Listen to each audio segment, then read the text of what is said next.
I remember the way the living room felt smaller that afternoon, the air thick with the kind of tension that makes your chest ache before anything is even said. My parents sat on the couch like judges, faces carved from stone, while I stood frozen near the doorway, gripping my backpack like it could shield me from what was coming. "Sit down," my mother said, her voice flat, almost rehearsed, and I obeyed without protest. The words hit me before I even realized they were coming. "You will apologize to your brother," my father said, eyes narrowing, "or your schooling is suspended indefinitely." My stomach dropped, a hollow pit of disbelief twisting with every syllable. Apologize? To him? The golden boy, the one who never struggled, who never had to fight for a scrap of recognition, the one who always got the praise I was denied. I could feel the old resentment bubbling up, the years of being overlooked and dismissed crashing over me. My hands trembled slightly, not from fear, but from fury. I had carried the weight of being the other child for so long, every achievement ignored, every mistake magnified. And now I was expected to grovel. My brother smirked, lounging casually in the corner, as if my humiliation was his private entertainment. "Well," he drawled, leaning back, "looks like someone finally has some manners to learn." The arrogance in his voice stung worse than the threat of suspension. My mind raced, a torrent of thoughts flashing through. Why did it always have to be him? Why was I the one punished for standing my ground? I swallowed hard, forcing myself to meet my parents' gaze, to find some flicker of compassion or fairness, but their faces remained impassive. The room was silent except for my brother's laughter, the kind that made my blood boil. I clenched my fists under my knees, counting the seconds, trying to keep the anger from spilling out. I thought about all the times I had been compared to him, all the subtle dismissals, all the accolades I was never allowed to receive. And now, here it was again, a demand that I bend, apologize, and reinforce the unfair hierarchy that had shadowed my life. I wanted to say something, anything, that would shatter their expectations, but the words caught in my throat. Instead, I nodded slowly, the image of compliance etched across my face, all the while a fire ignited deep inside me, a quiet vow that this time things would not end like before. I would find a way through this, and it would not be on their terms. It wasn't just today. It had been this way for as long as I could remember. Birthday mornings where his name was shouted over mine, the piles of gifts stacked high beside his bed while I got a simple card, as if my existence barely warranted acknowledgement. I remembered the science fair in 5th grade, my project meticulously crafted, hours spent, and when the winners were announced, my brother's name lit up the board. My parents clapped politely, but their eyes shone brighter for him, as if my work were invisible. Every report card, every recital, every small triumph of mine had been quietly overshadowed by his achievements. Even at home, the praise came for him. "Such a brilliant mind, so talented. Everyone is so proud of you." And me? I learned to sit back, to smile through the sting, to watch the spotlight chase him while I lingered in shadows. I remembered the sacrifices I'd made for the family, working part-time jobs as a teen to cover expenses my parents deemed unimportant, giving up time with friends, missing out on things I wanted, all unnoticed. It had built a quiet resentment in me, a constant ache of being not enough, of being second best in a house that paraded favoritism as if it were law. I thought about the birthday parties I missed, the awards evenings where my parents only asked about him, the nights I cried silently in my room, wishing for acknowledgement that never came. Every memory was a stitch in the fabric of frustration that clung to me now, making this latest demand, to apologize, to bow down to the golden boy, feel like the ultimate insult. It wasn't just about the suspension.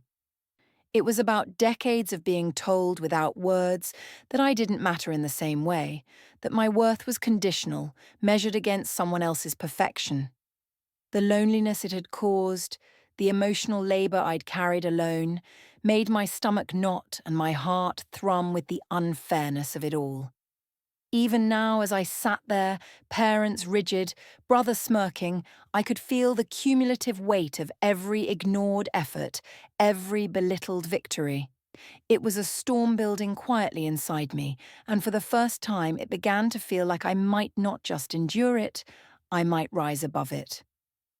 The next morning, the reality of my parents' demand hit me like a punch. My teacher, cheerful as always, had called me aside after roll call, her eyes gentle but confused. "Your parents said you need to apologize to your brother today, in front of the class." My stomach dropped. In front of everyone? Every single classmate, the ones who had long suspected my brother's favoured status, would now see me grovel. I tried to swallow the lump in my throat, my face heating, my palms damp with sweat. When I walked into the classroom, all eyes flicked toward me, curiosity mixing with amusement. And then he appeared, smirking as if he already knew he had won again. My parents' words echoed in my mind, a hammering drum. Apologize. Or suspended. I felt every humiliating memory resurface, the awards I had won ignored, the praise I had been denied, the endless comparisons. The world felt small and suffocating. And yet, in that crushing moment, anger surged hotter than fear. How dare they try to humiliate me like this? How dare he sit there with that smug grin, knowing I had no choice but to obey? My mind raced, plotting little rebellions, fantasies of exposing him, of flipping the script. I imagined telling the truth about all the times he'd been lazy, all the times I had picked up the slack, all the times my parents had cheered for him while I shrank into the background. Each thought fueled a fire I had never let anyone see. And just as my teacher cleared her throat, signaling me to begin, a decision crystallized in my chest. I would not let this continue, not quietly, not humiliated, not ever again. Something had to change, and I knew that from this moment, I would find a way.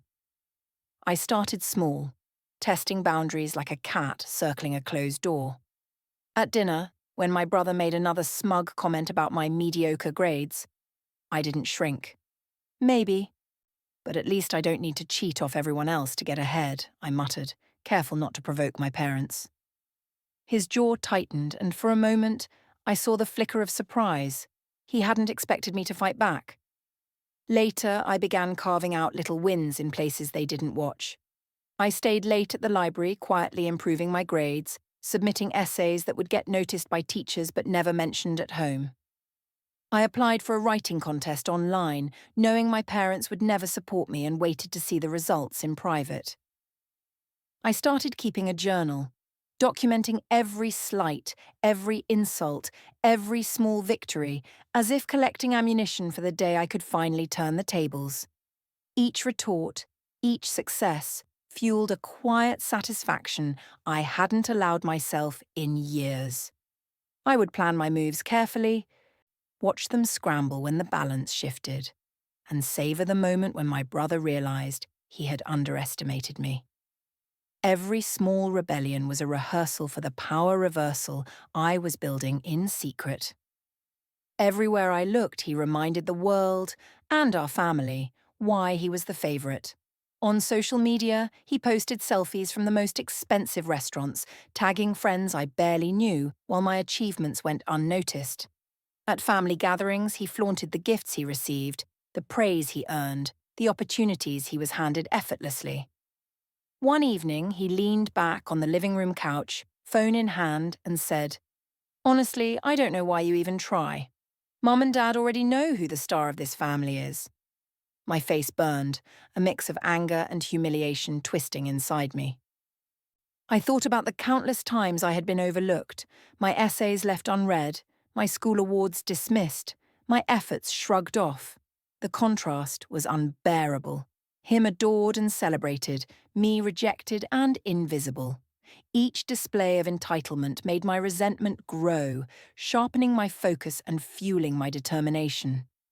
I knew that one day the scales would tip, and the arrogance he wore like armor would crumble under the weight of the justice I was quietly preparing. I realized that anger alone wouldn't be enough. I needed a plan, precise and deliberate, something my parents and brother would never anticipate. I began quietly gathering information, school policies, scholarship opportunities, and projects where my talents could shine without interference. I reached out to teachers who had once shown subtle support, asking for advice under the guise of curiosity while secretly building allies who saw my potential. I researched competitions and clubs, carefully selecting spaces where my accomplishments would be recognized on merit, not family influence. Every late night spent studying or strategizing was a mix of fear and exhilaration. What if I failed? What if they caught on too soon? What if my efforts backfired spectacularly? But alongside the fear, determination surged stronger. I pictured the moment when the scales would finally shift, when my parents would see what I had accomplished without their handouts, and when my brother's smug grin would falter. Each step was calculated, each move deliberate, and in my mind, I rehearsed the eventual victories, savouring the satisfaction that would come when all my quiet work culminated in undeniable proof that I was more than the shadow of the golden boy. The opportunity came sooner than I expected. Our school announced a regional writing contest, the kind of event my brother would normally dominate, his name always at the top of every leaderboard. I submitted my entry in secret, careful not to mention it to anyone at home. When the results were posted online, I froze. My name glared back at me in bold letters. First place. I could hardly believe it. Me. Finally recognized for my own merit. The thrill surged through me, mingled with a quiet, almost guilty satisfaction. I watched my parents scroll through the results on their phones, eyebrows raising, eyes widening. My brother, who had once mocked my efforts, stood beside me, speechless. A flicker of disbelief crossing his smug face. I felt a small, delicious victory settle in my chest, proof that I could succeed on my own terms. For the first time, I glimpsed the power of what I had quietly built, my own reputation, my own credibility. And though this was only a minor win, it ignited a deeper fire within me, a realization that their favoritism could no longer define my worth. I resolved then, silently, that this was just the beginning. The victory only seemed to fuel their obsession with my failings. At dinner, my mother's voice dripped with thinly veiled sarcasm. "It's nice you did well on that contest, but don't get too confident. Not everyone's as lucky as your brother." My father nodded, eyes fixed on his plate, as if my achievement was a minor inconvenience rather than a cause for pride. Meanwhile, my brother leaned back, smirking, tossing out half-hearted congratulations that felt more like taunts. The air was thick with judgment, every glance a reminder of my place in their hierarchy. I wanted to snap, to shout, but I swallowed it down, reminding myself that patience was part of the plan. Still, the gnawing fear lingered. One misstep, one slip, and everything I had built could crumble. My parents had already shown they could manipulate, control, and punish with ease. The contrast between my brother's undeserved comfort and my constant scrutiny pushed me further, igniting a mix of anxiety and determination. I silently vowed that no more subtle victories would be enough. I needed a decisive moment, one that would leave them no choice but to see me as equal, if not superior. The stakes felt higher than ever, but with each calculated move, the anticipation of eventual justice burned brighter inside me. It started innocently enough, a group project that my brother was supposed to lead. I had stayed late to ensure every detail was perfect, quietly correcting errors he ignored and covering for his laziness, knowing the spotlight would eventually find him. During the presentation, he stumbled over his part, fumbling facts he had barely reviewed. I could see the teachers exchanging glances, a flicker of recognition in their eyes as they realized how much of the work I had actually done. My classmates whispered, some nodding toward me, their astonishment palpable. The realization hit him like a thunderclap. He tried to recover, but every attempt only highlighted his entitlement and incompetence. I remained calm, letting the moment stretch, savoring the subtle shift in attention. Later, friends came up to me, quietly congratulating me for handling it so well, for carrying the project while letting him take the fall. The whispers reached my parents, and I could feel their shock and confusion growing. This was not the obedient, invisible child they expected. My brother's smug smile faltered, replaced by a tight, almost panicked expression. And just as I began to feel the taste of small vindication, a thought crept in. This was only the beginning. The full reckoning hadn't happened yet, and soon the stakes would rise even higher. The day of the scholarship announcement felt surreal. I had worked tirelessly for months, submitting essays, polishing recommendations, and quietly networking with mentors who could vouch for my dedication. I didn't tell a soul, not my parents, not my brother, because I wanted the moment to hit like a lightning strike. When the list went up online, my eyes locked onto it. Full scholarship, my name in bold at the top. I could feel my heart hammering, a mixture of disbelief, elation, and vindication. Later that evening, at the dinner table, my parents casually mentioned they had seen the news online. My mother's voice wavered slightly, betraying the pride she tried to hide. I didn't know you were capable of this, she said, attempting nonchalance. My father merely nodded, his usual stoic expression cracking ever so subtly. And then my brother, who had been grinning as usual, froze mid-bite, his eyes wide as he finally read the announcement on his phone. Wait, how? He stammered, unable to mask the shock and embarrassment. I smiled faintly, letting the weight of months of effort settle between us. I guess hard work sometimes matters more than everything else, I said quietly, the subtext unmistakable. The table fell into an uneasy silence, the previous hierarchy upended in an instant. For the first time, I felt the full force of my own power, not in arrogance, but in proof that recognition could be earned, not handed to the entitled. The fire that had been building inside me for years finally had its voice. And in that room, the family dynamic shifted forever.